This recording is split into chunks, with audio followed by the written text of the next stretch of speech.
This is my Uncle Charles.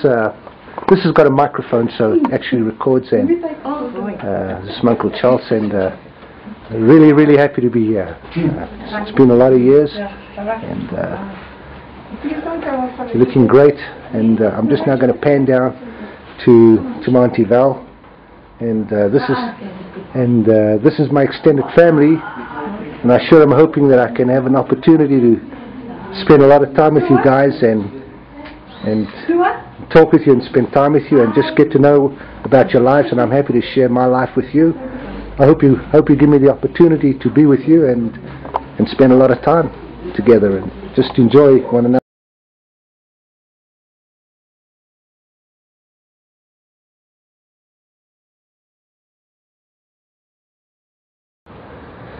So for the past week, I've been spending time with my uncle and aunt. This is my Uncle Charles and Auntie Val, and I'm going to introduce you to them pretty soon. I think you might have already seen my Uncle Charles, but I'm going to introduce you to them. This is their little home. It's a neat little home, and we've been able to spend a lot of hours just reminiscing and catching up and just having a wonderful time. And so now I'm introducing you to my aunt, my Aunt Val. She's married to my Uncle Charles, and I guess just another great lady who's made a really important role. He played a really important role in my life, particularly as a youngster. I remember when I was a guy, I guess maybe 4 or 5, my father separated from my mother, and we were really quite homeless. That was all 4 kids, and my Aunt Val and my Uncle Charles took us in, and for that I'm really grateful. You know, their house was crowded. They really didn't have any place, and yet they took us in. So I'm really grateful to you, Auntie Val.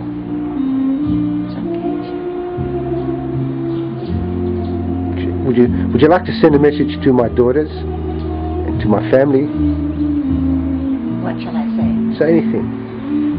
What's their names? Margaret and Feroz, and my granddaughter Melissa. Margaret and Feroza and granddaughter Melissa. Right. I am so happy to be with your dad. You have no idea.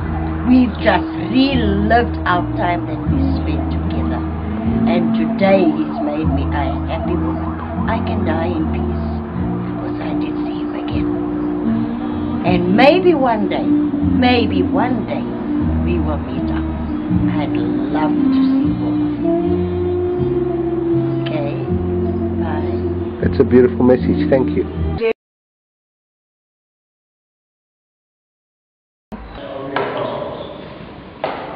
King Agrippa and Bernice arrived in Caesarea and paid their respects to Cephas. Their visit lasted several days, and Cephas paused gaze before the king. There's a man here, he said, whom Felix left behind in the castle. And while I was introduced to the chief priests and elders of the Jews, laid information against him, demanding his condemnation. But I told them, Romans do not have for selling any man until the accused confronts his accusers and given an opportunity to defend himself against the charge. So they came here with me, and I wasted no time. I took my seat on a tribune.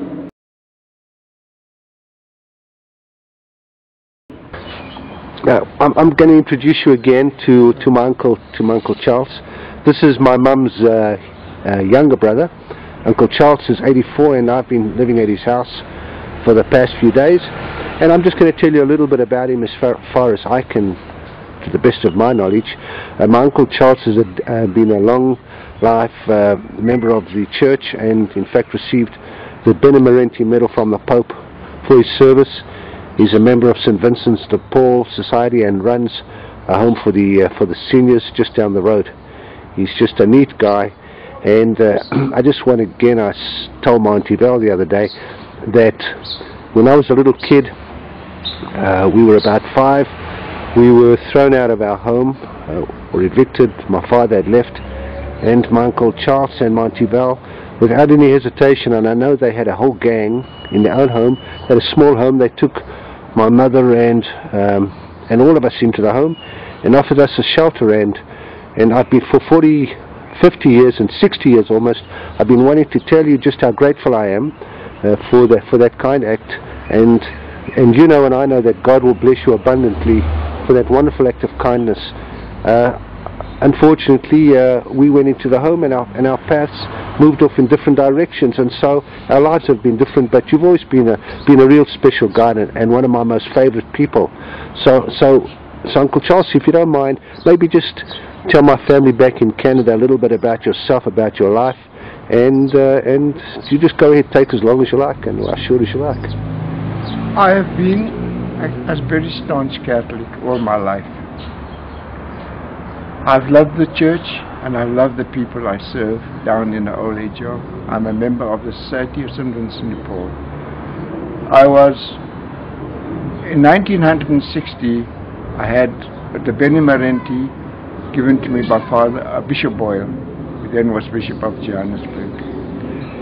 And I've since worked most of my life for the Society of St. Vincent de Paul, and the last 15 to 20 years I've been working in an old age home, caring for the aged.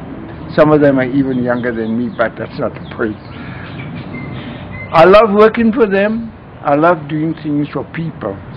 That is the way I look at life. I like to help people. I like to help them in any way I can. I'm a family man. I had 6 children, 5 boys and 1 girl. 2 of my sons were killed in a motor accident about 26 years ago. I live a very quiet and I'm not a very social guy. I don't go out very much. I stay home most of my life. And I love being at home, and I don't love running around because to me it doesn't make any sense. I love being at home. I love my home and I love my wife and I love all my kids. And I can say one thing with my kids have turned out to be very good, very great, and very workable children. They're working, they're top boys. My son is a director in one firm. The other one is an insurance assessor in another. The other is a furniture worker. He does office furniture. And my daughter is an auditor or does work for the auditing firm. So my kids have turned out to be very good, and I'm very proud of them, and I'm sure they're very proud of me. But the rest of my life I worked for a firm. I did valuations and selling properties. For 50 years of my life I worked for one firm.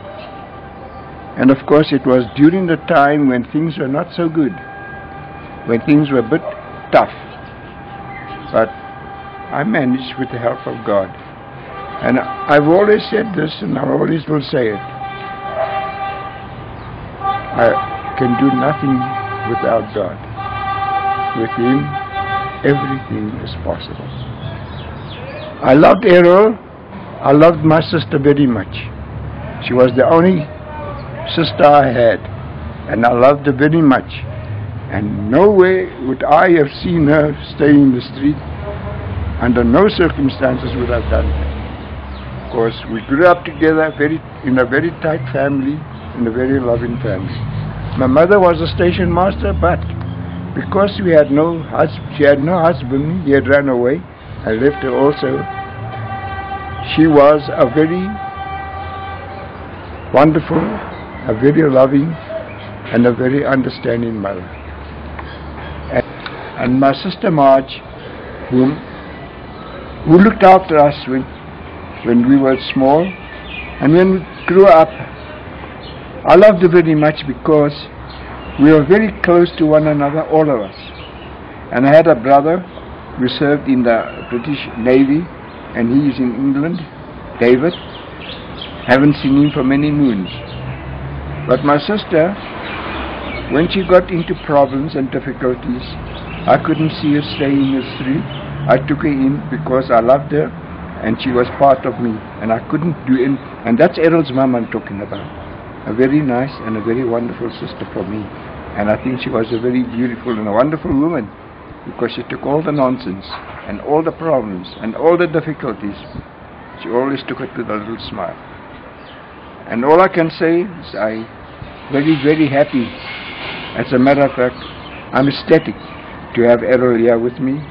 I love them very much because they grew up in front of me most of the time, but I mean many, many moons I haven't seen them. And I feel that it was wonderful for him to come here and stay with me these few days. It has been terrific. It's been wonderful. I'm so happy and so glad that he came here. And I think that he's a wonderful child, a wonderful guy. Thank you. Uncle Charles, would you just send a message to my family, my wife and my daughters and their husbands and my granddaughter? I send you all my love. Everything I have is yours. I hope all of you will be very happy. I hope everything will work out the way you would. I hope Errol's wife, what's her name? Jerry. For who? I hope Jerry and Errol live another 100 years together in love. I hope all the children, the daughters, the husband, the grandchildren, send them all my love. All I have is theirs. And all I can only pray for them because I never seen them.